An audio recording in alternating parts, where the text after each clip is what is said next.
Good morning students. आज हम chapter number 4 class 12th का एक नेक्स्ट टॉपिक एम्पियर का परिपथीय नियम के बारे में अध्ययन करने वाले हैं। इस नियम को समझें उससे पहले हम थोड़ा पीछे रिवीजन करते हैं। जैसे हमने एक सबसे पहले ओरस्टेड के प्रयोग के बारे में स्टडी किया था, उसमें यह बताया गया था कि जब भी किसी चालक तार में विद्युत धारा का प्रवाह किया जाता है तो उसके चारों तरफ चुंबकीय क्षेत्र उत्पन्न होता है।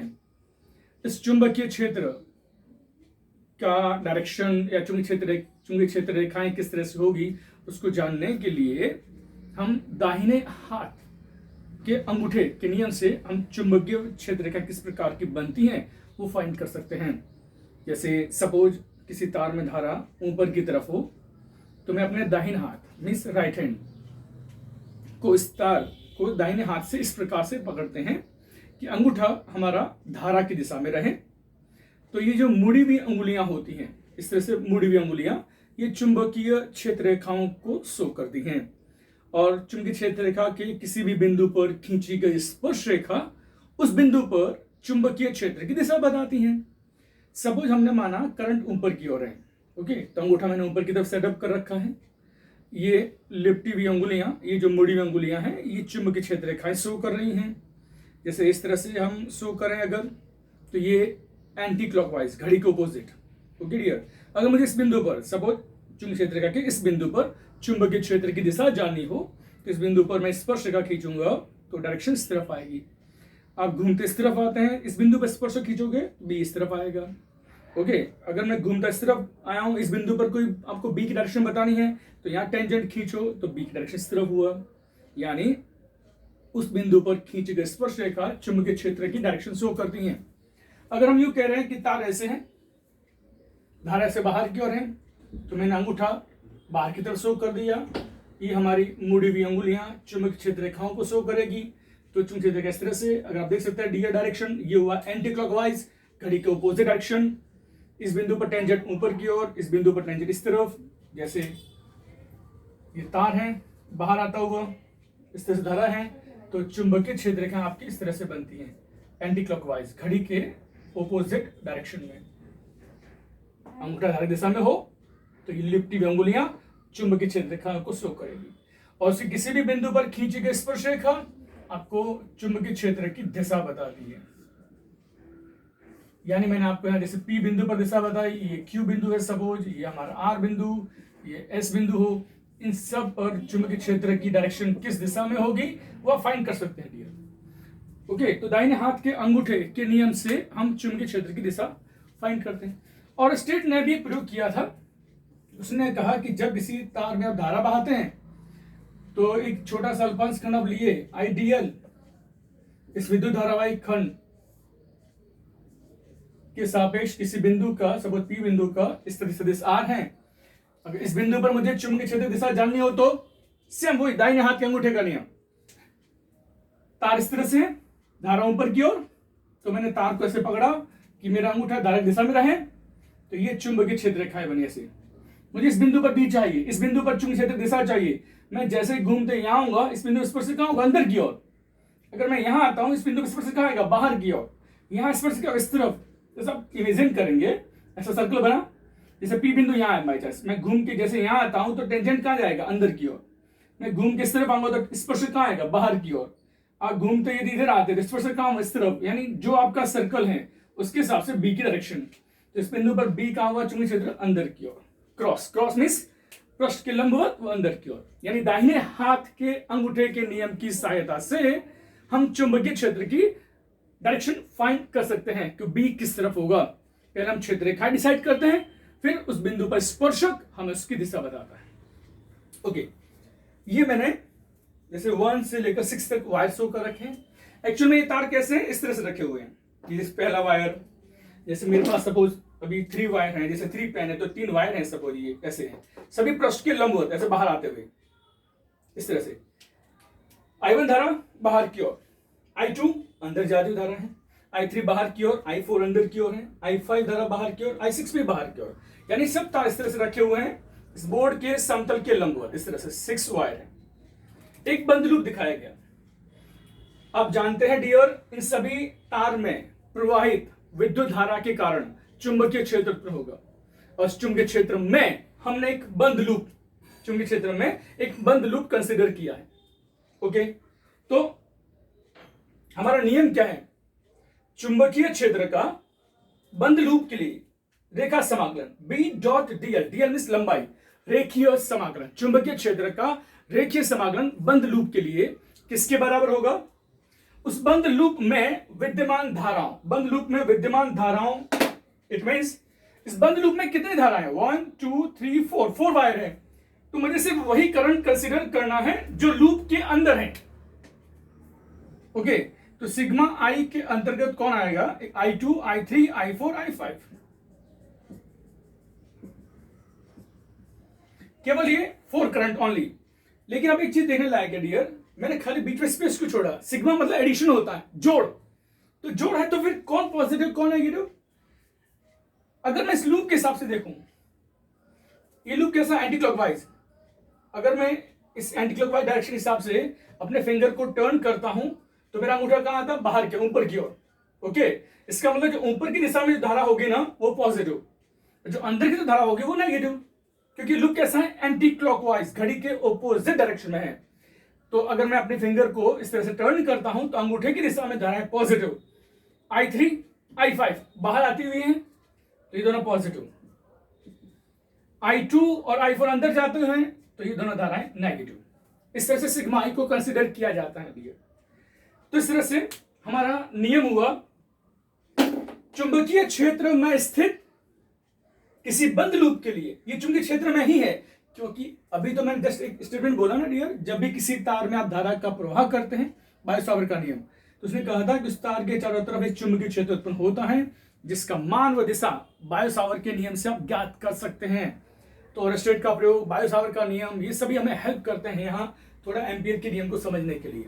ओके, तो मैं ये कह रहा हूं डियर, यहाँ अपना चुंबकीय क्षेत्र में स्थित किसी बंद लूप के लिए चुंबकीय क्षेत्र का रेखा समाकलन B डॉट dl, रेखा समाकलन उस बंद लूप में विद्यमान धाराओं के बीजगणितीय योग व निर्वात की चुंबकशीलता के गुणनफल के बराबर होता है।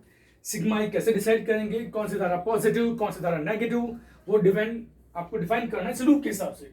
अपने फिंगर को आप टर्न करें लूप के डायरेक्शन में तो अंगूठा ऊपर की ओर हुआ, इट मींस बाहर आती हुई धारा पॉजिटिव, अंदर जाती हुई धारा आपकी यहाँ नेगेटिव होगी।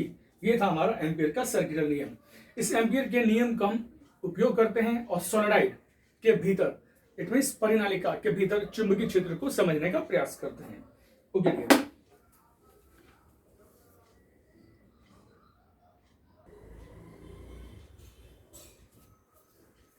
ओके डियर, परिनालिका को समझने से पहले मैंने डायग्राम में 2 रिंग दर्शा रखी हैं, मीन्स 2 फेरे हैं, 2 रिंग मान लीजिए जिसमें समान मान की धारा एक ही दिशा में प्रवाहित हो रही हैं। दोनों रिंग की त्रिज्या भी समान है, दोनों रिंग एक ही अक्ष पर हैं, एक ही अक्ष, इट मींस दोनों के सेंटर एक ही रेखा से गुजर रहे हैं। अर्थात मैंने यहाँ पर बहुत सारी चीजें समान रखी हैं, दोनों की रेडियस समान, दोनों में करंट की वैल्यू समान, दोनों के अक्ष भी एक ही रेखा पर हैं, यानी एक दूसरे के लाइन पर, एक रेखा पर संपादित हैं। और दोनों जो रिंग हैं वो एक दूसरे के समांतर और बहुत सन्निकट रखी गई है। सन्निकट मींस एक दूसरे के बहुत पास पास, उनके बीच में जो गैप है वो बहुत ही नगण्य है। जैसे आप इस रिंग में धारा बहाते हैं तो उस रिंग के भीतर चुंबकीय क्षेत्र उत्पन्न होता है। ऐसा ही प्रयोग हमने पहले किया था, एक रिजल्ट प्राप्त किया था बायो-सावर्ट के नियम की सहायता से विद्युत धारावाही रिंग की अक्ष पर स्थित किसी बिंदु पर चुंबकीय क्षेत्र ज्ञात करना। ये रिंग थी, एक्चुअल रिंग ऐसे रखी हुई है बोर्ड के समतल के लंबवत। ओके, तो रिंग इस दिशा को कंसीडर करना है, ऐसे यहां है और अक्ष इस तरफ हुआ हमारा, यानी रिंग मेरी ये है, अगर हथेली है तो मेरा अक्ष हुआ ये पेन के डायरेक्शन में इस तरह से। अगर मैं रिंग यूं मानता हूं तो ये मेरा अक्ष, इसकी जस्ट लंबवत, रिंग के समतल के लंबवत है इसका अक्ष। वहां सपोज कोई बिंदु P है जहां आपको चुंबकीय क्षेत्र फाइंड करना है। अगर धारा जैसे जैसे है एंटी क्लॉकवाइज, ओके, तो मैं अपने दाहिने हाथ को धारा की दिशा में अपने फिंगर को मोड़ देता हूं। धारा यूं चल रही है ना, तो मैं ऐसे फिंगर को टर्न किया तो मेरा अंगूठा जो होगा ना वो चुंबकीय क्षेत्र की डायरेक्शन बताएगा। इट मींस इस विद्युत धारावाही वृत्ताकार रिंग के कारण उसके अक्ष पर चुंबकीय क्षेत्र की दिशा कहां, बाहर की ओर, इस तरफ। एग्जैक्ट वैसे चीज यहां हमने बताया आपको कि भाई ये रिंग है, इसमें धारा जैसे यूं रखी हुई है, धारा एंटी क्लॉकवाइज है, तो बी आपका एक्स एक्सिस डायरेक्शन में होगा, समतल के लंबवत व बाहर की ओर। अगर धारा क्लॉकवाइज होती घड़ी डायरेक्शन में, रिंग में धारा अंदर की ओर जैसे घड़ी दिशा में, तो बी हमारा अंदर जाता हुआ इस तरह से होता। ओके, तो ये हमने रिजल्ट्स भी डिराइव कर चुके हैं पहले। अब ये रिंग, इसमें धारा कैसी, एंटी क्लॉकवाइज, रिंग ऐसे ही रखी हुई है, इसके समतल के लंबवत। मैं अपने फिंगर को अगर धारा दिशा में टर्न करता हूं तो बी इस तरफ हुआ, इस रिंग का बी इधर, इस रिंग का भी बी इधर ही होगा, क्योंकि ये भी ऐसे ही धारा बहा रही है। दोनों रिंगों में धारा एक ही डायरेक्शन में डियर, दोनों रिंग एक दूसरे के समांतर है, धारा एंटी क्लॉकवाइज दोनों रिंग में। तो मैं अगर फिंगर को ऐसे एंटी क्लॉकवाइज टर्न करता हूं तो मेरा थंब बी की डायरेक्शन बताता है। मैं यहां अगर बताऊं चुंबकीय क्षेत्र का है, देखो ये तार है जिसमें धारा बह रही है। ओके, अगर मैं कहता हूं भाई तार इस तरह से रखा हुआ हो, जैसे रिंग है, इस रिंग में धारा ऐसे आ रही हो, तो हमारा ऐसा अंगूठा हुआ, तो चुंबकीय क्षेत्र ऐसे बनेगी इस छोटे से पार्ट पे, अल्पांश खंड पर। तो मैं इस छोटे से अल्पांश खंड पर चुंबकीय क्षेत्र की डायरेक्शन बताइए, ऐसे एंटी क्लॉकवाइज। सेम सिमिलर यहां अल्पांश खंड हो तो उसके लिए भी वही एंटी क्लॉकवाइज। मैं ऐसा ये क्यों ड्रॉ कर रहा हूं, जैसे एक छोटा सा अल्पांश खंड लिया है, एक अल्पांश खंड जैसे यहाँ, तो चुंबकीय क्षेत्र का ऐसे एंटी क्लॉकवाइज बनती है। विद्युत धारावाही खंड के चारों ओर चुंबकीय क्षेत्र बनेगी। हमने बायोसावर के ओरस्टेड के प्रयोग में बताया था, जब धारा बहाएंगे ना तो इसके चारों तरफ क्या चुंबकीय क्षेत्र रेखाएं यानी चुंबकीय क्षेत्र उत्पन्न होता है। वो चीज मैंने यहाँ शो की। ऐसा बताने का ऐसे विजन इतना है डियर, अगर सपोज इन दोनों रिंग के जस्ट सन्निकट और बाहर कोई बिंदु है, जैसे यहाँ कोई पी बिंदु है, इन दोनों रिंग के सन्निकट और बाहर एक बिंदु हो, तो वहां इन दोनों रिंग का क्या असर होगा चुंबकीय क्षेत्र का। तो देखिए डियर, ये क्षेत्र रेखाएं से घूमती जब यहां आती है तो इस बिंदु पर बी की दिशा इस तरफ, इस छोटे से पार्ट की वजह से, रिंग की वजह से इस बिंदु पर चुंबकीय क्षेत्र की डायरेक्शन ऊपर की ओर। यहां जब घूमते हुए इधर आते हैं तो इस बिंदु के हिसाब से क्षेत्र रेखाओं की जो डायरेक्शन होगी कहां होगी, नीचे की ओर। ये ऊपर की ओर, ये नीचे की ओर, और दोनों की वजह से नेट चुंबकीय क्षेत्र क्या होगा, जीरो हो जाएगा। इट मींस रिंग के सन्निकट और बाहर के बिंदु पर परिणामी चुंबकीय क्षेत्र जीरो, लेकिन रिंग के भीतर भाई जैसे यहां टेंजेंट खींचोगे स्पर्शक कहां इधर, इस पे टेंजेंट कहां, स्पर्शक इधर। सिमिलर इस बिंदु पर टेंजेंट खींचोगे स्पर्शक कहां इधर, इस बिंदु के लिए स्पर्शक इधर, इस बिंदु के लिए स्पर्शक इधर। आप देखो सब डायरेक्शन एक ही है, तो ये सब चुंबकीय क्षेत्र ऐड होते जाएंगे, सारे चुंबकीय क्षेत्र ऐड होंगे, यानी इन दोनों रिंग के कारण रिंग के भीतर चुंबकीय क्षेत्र एक समान एक ही डायरेक्शन में, लेकिन उसके जस्ट रिंग के निकट और बाहर के बिंदु पर चुंबकीय क्षेत्र एक दूसरे के ऑपोजिट एंड इक्वल, नेट चुंबकीय क्षेत्र जीरो। तो इस तरह से आपको ये क्षेत्र रेखाएं देखने को मिलती हैं डियर। ये था दो रिंग की कहानी। एक्चुअल में सोलेनोइड में दो रिंग नहीं होती बेटा, उसमें बहुत सारी रिंगें होती हैं और एक दूसरे के सन्निकट होती हैं। इस तरह से ये सोलेनोइड यानी हमारा परिनालिका, जैसे सपोज ये पेन हो, इस पर मैं तार लपेटता जाऊं, इस तरह की संरचना होती है, उसको सोलेनोइड बोलते हैं। अर्थात स्प्रिंग पेन की वो सोलेनोइड है। हमारे फिजिक्स लैब में जो हम धारा नियंत्रक यूज करते हैं रियोस्टेट, वो सोलेनोइड है। ओके, तो इस तरह से सोलेनोइड इन दो रिंग का रिजल्ट आप समझ गए हैं कि अंदर चुंबकीय क्षेत्र यूनिफॉर्म होगा, लेकिन बाहर के सन्निकट बिंदुओं पर चुंबकीय क्षेत्र का मान जीरो होगा। तो फाइनली हमें उस परिनालिका के भीतर चुंबकीय क्षेत्र का मान ज्ञात करना है एम्पियर के परिपथीय नियम की सहायता से। इसको समझने से पहले मुझे यह जानना जरूरी था कि भाई इन दोनों रिंग में अगर धारा एक ही दिशा में है, दोनों रिंग की त्रिज्या समान है, सबके अक्ष भी समान है, तो अंदर भी तो यूनिफॉर्म होगा, लेकिन बाहर पास के बिंदु पर बी नेट जीरो आएगा। ओके डियर, अब हम परिनालिका के भीतर चुंबकीय क्षेत्र ज्ञात करते हैं।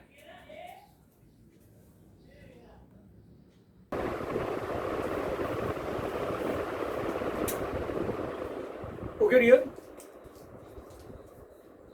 परिनालिका के भीतर चुंबकीय क्षेत्र ज्ञात करना है हमें एम्पियर के परिपथीय नियम की सहायता से। इट मींस हमारा एम्पियर का जो बंद पथ के लिए, बंद लूप के लिए जो समीकरण था लिख रखा है यहाँ पर, चुंबकीय क्षेत्र का बंद लूप के लिए रेखा समाकलन सदिश बी डॉट डीएल बराबर mu zero sigma I. Sigma I it means बंद लूप में विद्यमान कुल धारा। सबसे पहले परिनालिका को समझने के लिए एक जस्ट आप ये इमेजिन कर सकते हैं, जैसे सपोज ये हमारा कोई जैसे मीडियम हो उस पर मैं ऐसे तार लपेटता हूँ, इस तरह की जो संरचना होती है उसको हम परिनालिका कहते हैं। मैंने जैसे आपको अभी एग्जाम्पल दिया था स्प्रिंग, जिसके भीतर कोई मीडियम नहीं माध्यम नहीं है, उसको भी हम परिनालिका कंसिडर कर सकते हैं। स्प्रिंग में आपने देखा हो जो फेरे होते हैं वो एक दूसरे के सन्निकट होते हैं, पास पास राउंड्स, नंबर ऑफ राउंड्स जो होते हैं, जो हम बोलते हैं चक्कर जो हैं वो एक दूसरे के सन्निकट होते हैं, और जस्ट चक्कर लगाते वापस वहां आकर थोड़ा हम आगे बढ़ जाते हैं। इस तरह की जो संरचना होती है हमारे स्प्रिंग के भीतर। सपोज मैं मानता हूं जैसे परिनालिका के फेरे हैं 1, ये 2, ये 3, ये 4। अब वो डायग्राम मैंने स्केच कर रखा है। अब इसको जस्ट बीचों बीच दो बराबर यानी इसकी लंबाई के समांतर दो भागों में डिवाइड कर दूं, लंबाई के समांतर। इट मींस इस परिनालिका को एकदम बीचों बीच लंबाई के पैरेलल दो भागों में कट कर दूं। कट करने बाद क्या होगा, दो पार्ट हो जाएंगे, यानी इस तरह की संरचना अलग हो जाएगी, यानी आधा आधे तार मिलेंगे आपको, हाफ पोर्शन। ओके, सब यहां से धारा अंदर जा रही है, यहां से धारा बाहर आ रही है। ओके, फिर क्या होगा, ये पोर्शन तो कट हो गया है, तो यहां से डैश डैश होते हम आएंगे, फिर वापस धारा यहां से अंदर जाएगी, यहां से बाहर आती भी होगी, क्योंकि इसका सेकंड पोर्शन हमने अलग कर रखा है। इसमें अंदर का भाग शो कर रहा हूं मैं। यहां से धारा बाहर आती है, फिर ये पोर्शन कट कर चुके हैं, फिर यहां से धारा अंदर जाएगी, फिर यहां से धारा बाहर आएगी इस पोर्शन से। तो बाहर आते हुए धारा को मैंने डॉट नुमा सिंबल से शो कर रखा है। इट मींस ये यू पोर्शन है, यहां धारा बाहर आती है, फिर ये भाग कटा हुआ है, यहां धारा अंदर जाएगी, फिर पीछे से भाग, यानी ये मैंने सी नुमा पार्ट शो कर रखा, स्केच कर रखा। इस सोलेनोइड के भीतर एक बिंदु P दिया गया, कहा जाता है कि इस परिनालिका के भीतर चुंबकीय क्षेत्र ज्ञात करें। जब भी मुझे इस एम्पियर के नियम की हेल्प लेनी होगी तो सबसे पहले मुझे बंद लूप की जरूरत होगी, बंद परिपथ की। अगर वो नहीं है तो इस नियम को समझ नहीं सकते, क्योंकि चैप्टर 1 में हमने गॉस का नियम का स्टडी किया था, उसमें भी हमें बंद लूप लेना पड़ता था, बंद पृष्ठ की कल्पना करनी होती थी। वो वृत्ताकार, बेलनाकार, नलाकार, किसी भी शेप का हो सकता है, हमें अपनी रिक्वायरमेंट के हिसाब से उसको एडजस्ट करना होता है। यहां हम लेंगे आयताकार, जैसे एक बंद लूप ले लिया मैंने, सपोज एक बंद loop P Q R S, P से Q, Q से R, R से S, S से P, ये पूरा एक लूप हो गया, बंद लूप। इस बंद लूप के लिए इस चुंबकीय क्षेत्र का रेखा समाकलन फाइंड करना आपको। सबसे पहले इस जो B डॉट dl है ना, बंद लूप, इस पूरे लूप को मैं 4 भागों में तोड़ता हूं। आप ऐसा कर सकते हैं, समाकलन में पढ़ा होगा, P से Q तक समाकलन,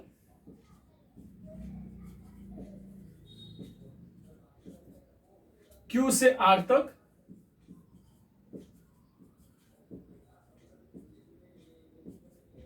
R से S,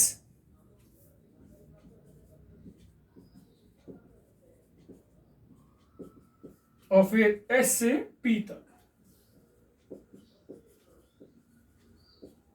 इट मीन्स पूरा P से शुरू होगा, वापस P एंड होगा, P से Q, Q से R, R से S, S से P, पूरा लूप हो गया। यानी रेखा समाकलन इट मींस लंबाई के रूप में इसको डिवाइड कर दिया पार्ट के फॉर्म में। अब कुछ रिजल्ट्स आपको मालूम है डियर, जैसे एक चीज और, माना P से Q तक की लंबाई L है, ठीक है। आप जानते हैं सोलेनोइड के भीतर यानी परिनालिका के भीतर चुंबकीय क्षेत्र कहां होता है, इस तरफ होता है। अगर मैं P से Q की बात करूं तो हमारे चुंबकीय क्षेत्र की डायरेक्शन इस तरफ है, हमारा B की दिशा इस तरफ है, और लंबाई dl, अल्पांश खंड, एक छोटा सा अल्पांश खंड dl यदि कंसिडर करूं तो वो भी डायरेक्शन इस तरफ, B भी इस तरफ, दोनों के भी थीटा 0। आप देखें यहां छोटा अल्पांश खंड लिए dl कहां है, ऊपर की ओर, लेकिन इसी बिंदु पर चुंबकीय क्षेत्र कहां है आपका, इस तरफ, चुंबकीय क्षेत्र इधर है, dl आपका ऊपर की ओर है। इट मींस दोनों एक दूसरे के लंबवत हैं। हमारा जो B है उसकी डायरेक्शन इस तरफ है, और जो अल्पांश खंड dl है उसकी डायरेक्शन ऊपर की ओर है। इट मींस उनके बीच थीटा कितना हुआ, 90। यानी P से Q से R तक के लिए आपका रिजल्ट 0 होने वाला है। रीजन सिर्फ इतना कि यहां B और dl एक दूसरे के लंबवत हैं इस पोर्शन के लिए, यहां आपका B और dl एक दूसरे के समांतर हैं इस रेखा समाकलन के लिए। यहां आते हैं R से S। मैंने पहले बोल दिया था कि बाहरी बिंदु पर सोलेनोइड के बाहर चुंबकीय क्षेत्र क्या होता है डियर, 0 होता है, तो आपका यहां B 0 है। इट मींस इसका रिजल्ट वैसे 0 हो गया आपका।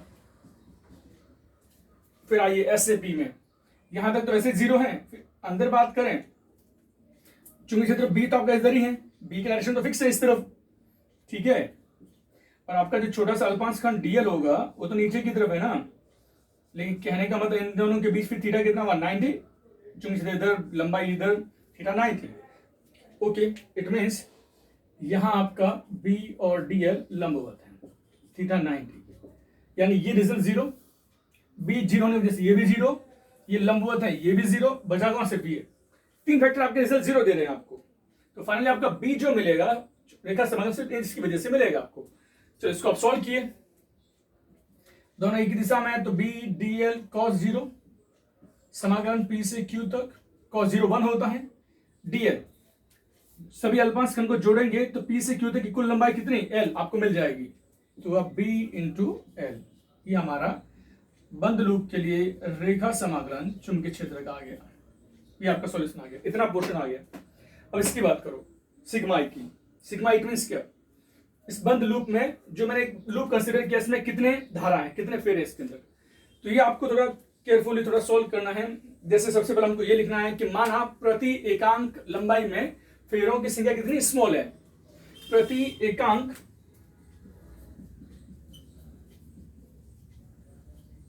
माना प्रति एकांक लंबाई में फेरों की संख्या स्मॉल एन, यानी एकांक लंबाई में फेरे यदि स्मॉल एन हो तो हमारा एल लंबाई में कितने फेरे हुए, अब लिखेंगे एन इंटू एल, भाई लंबाई तय है ना, फिर आगे एन एल, एक फेरे में धारा आई, एक फेरे में धारा आई हो तो एन इंटू एल फेरे में धारा कितनी N L I, simple, sigma I की वैल्यू कितनी भी एन एल आई, क्योंकि हम जानते हैं ना एक फेरा नंबर राउंड 1 में धारा आई, तो एन एल फेरे हो तो उसमें धारा कितनी एन एल आई, आपका सिग्मा आई आ गया।